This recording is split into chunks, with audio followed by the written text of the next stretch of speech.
Hi loves. So I let me just say I'm in love with this look right here. I'm gonna call this look Purple Haze. I already thought of the name of it. Um I know some of my looks were like a little bit over the top when it came to the rhinestones. So I wanted to tone it down a little bit when it came to the face application. So I wanted to tone it down with the face applications, and then I wanted to bring it up a notch with the eyeshadow. And let me tell you guys, I had so much fun creating this look.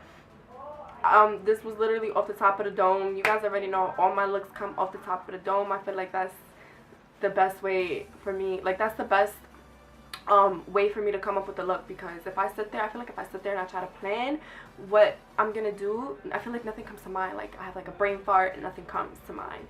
So this is what I came up with. And now that I'm talking, I realized that I forgot to put lipstick on, so I gotta go do that. But without further ado, let's get into this video. I'm going to be showing you guys both how I achieved this hairstyle and how I achieved this look. All the products are very affordable, so this will be super easy for anybody to recreate. I hope you guys enjoyed this look. Hey everybody, so sorry I'm eating right now, but we're going to start off with our skin before we go on with our eyes, because we want our moisturizer and our primer to sink into our skin. If you do it right before you put on your foundation, it's just gonna lay on top of the skin, and you're basically just gonna be blending your foundation in with your primer, and that's not what we want. So for primer, I'm gonna be using the Becca backlighting filtering primer, whatever it's called. It's gonna be in the description box down below. And then I was using my First Aid Beauty cream for moisturizer. And then I'm starting off with priming my eyes with my MAC Pro Longwear concealer, and then I'm taking this Morphe 35B palette, and I'm taking this big fluffy blending brush, and I took that little light purple color, and I'm just putting that pretty high up into the crease, and then I'm going in with this purple right here on a smaller, more precise blending brush, and I'm putting that right in the crease, so like directly in the crease, and then I'm blending it upwards a little, just a little, not too far upwards. I'm taking this from inner corner to outer corner, and I was using a lot of circular motions.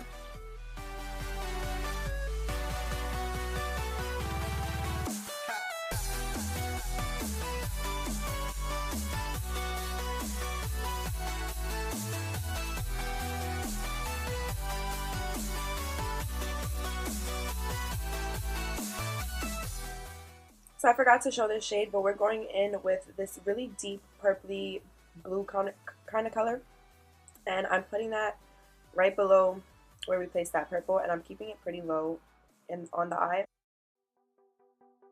Now I'm basically just taking the other brushes that we use with no additional product on them, and I'm just using that to blend the colors out further, just to make sure everything is really nice, and the color just to make sure that the colors really, they really flow together. So now we're going to go ahead and we're going to cut the crease. I'm using this tiny little baby brush, and I'm using the MAC Pro Longwear concealer to cut the crease. I'm using that again. I honestly love how pigmented it makes my eyeshadows. If your eyeshadows aren't coming out pigmented, 99.9% of the time it's because of the base that you're using. By the way, you guys, it's pretty noisy outside my window right now, so if you hear any of that in this video, I'm sorry. And I forgot to, my camera died in the middle of me putting that eyeshadow on my lid. But yes, that purpley sparkly eyeshadow that I showed, I put that on my lid. And then I'm taking the Clinique Beyond Perfecting 2-in-1 foundation and concealer, and I'm just applying that all over my face with the Morphe Y10 brush, I believe.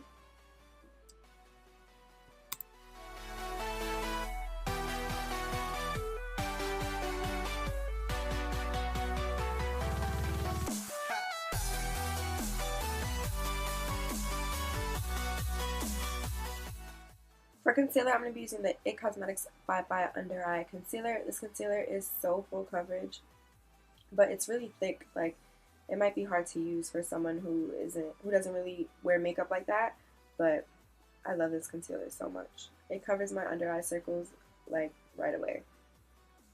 I'm just applying it underneath my eyes, at the center of my forehead, the bridge of my nose, and my chin with my finger.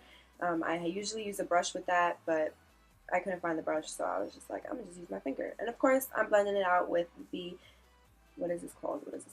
called? Oh my god. Real Techniques Beauty Sponge. Yes, Real Techniques Beauty Sponge.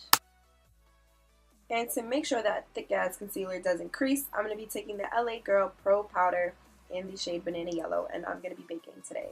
And then for contour, this didn't want to focus, but to contour my face, I'm going to be using the LA Girl Pro Conceal in the shade Toast.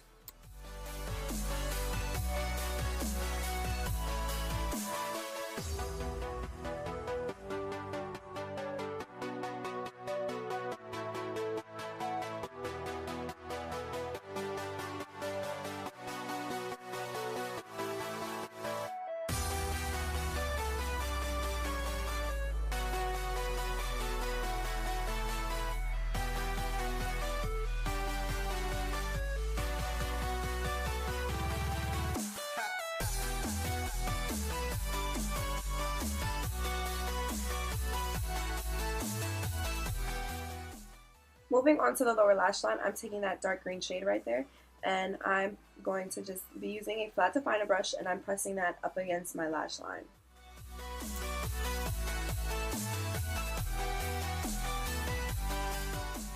Now I'm using this teal color, and I'm going to be doing the same thing that I was doing with that other green, except with this green, I'm going to extend the line. I'm going to be making kind of like a wing. I'm just going to go around that wing of our eyeshadow. I'm going to go around the edges of our eyeshadow, and I'm going to blend that into that transition shade. And I'm taking this sparkly green, and I'm putting that right in the center of my eyelid. The inner corner of my eye. And then I'm taking the satin sheets from my Too Faced Chocolate Bon palette, and I'm using that as a brow highlight. And then using the L'Oreal Telescopic Cosmetics. So L'Oreal Telescopic. I'm all over the place. L'Oreal Telescopic Carbon Black Mascara. That's what I use as mascara. And now for the hair. So basically I just took some Herbal Essence spray. I'm doing a half up, half down ponytail. I sprayed it back, I sprayed my hair, combed it back, and then I secured it with a little rubber band. I didn't get it completely flat. It's still kind of bumpy. I can never get it completely flat. But basically what I'm doing with my hair is I'm just curling it outwards. So I'm putting the hair underneath the wand part of the curling iron instead of over, and I'm wrapping it around. I'm holding it there for about 10-15 seconds. I touch one of the pieces of hair, and if it's hot, then I know it's time to let it down, and I just throw it to the back of me. So I'm going to speed it up a little bit more and just let you guys watch what I'm doing. It's pretty easy. It's nothing too hard. I just want to point out two things real quick. I'm not using the clamp because I feel like when you use the clamp, it gives you a different type of curl, and I wanted a specific curl. And I honestly just like how the curls look better without the clamp. And always make sure to brush the knots out your hair before you go ahead and curl it.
And when you're done, you want to make sure to go in with some hairspray. I'm using the Herbal Essence Extra Hold, I believe. And now for bronzer, to bronze up the face a little bit, I'm going to be taking the Alexis Ren X Colourpop collaboration. I'm going to be using their highlight and bronzer duo. Obviously, I'm using the bronzer side. And for highlight, I'm using Satin Sheets from the Chocolate Bonbons palette, the same color we used on our brow bone. And then I'm going to be taking this little rhinestone wheel, and I'm using a big rhinestone. And I'm just using some glitter glue, and I'm putting that right where I want it. And then I put the rhinestone right on top of the glitter glue. And then I'm using this Colourpop lip gloss. I forgot the shade of it. And this is the finished look. I hope you guys love it.